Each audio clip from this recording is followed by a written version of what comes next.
At least 2 teenagers in custody tonight, but it's not the police who made the initial grab. Fox 6 reporter Chip Brewster spoke with an everyday citizen who stepped up and took down some fleeing robbers.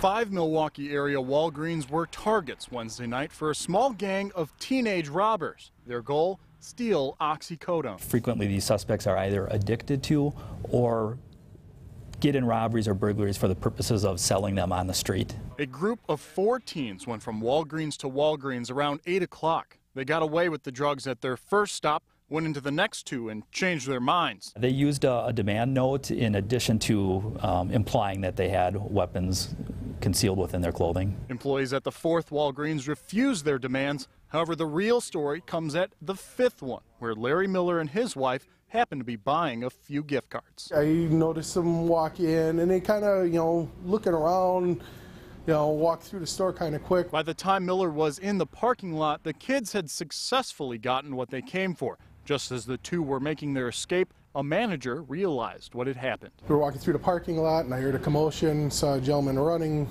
out the door. Saw another gentleman chasing him, trying to grab him by his jacket. I didn't even think twice. I just turned around and ran after him and got him on the ground. Absolutely an extremely brave customer. Minutes later, police were on the scene and the 14-year-old in custody. His cohort had gotten away. As for Miller, he left with a broken finger and a few scrapes. Police call him a hero. His wife has a different word for it. She still thinks I'm crazy, regardless.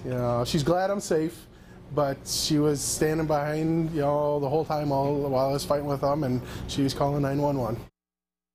Police say Miller will be nominated for a Meritorious Service Award for stopping the kid. They add, it's great to see a citizen taking action, but caution in more dangerous situations. They'd rather witnesses just gather information. Chip Brewster, Fox 6 News. Looks like he can take care of himself, though, doesn't it? Yeah, and he said something like that. Kid half his size, he wasn't really afraid of him. Okay. Chip, thanks. 5:30 time.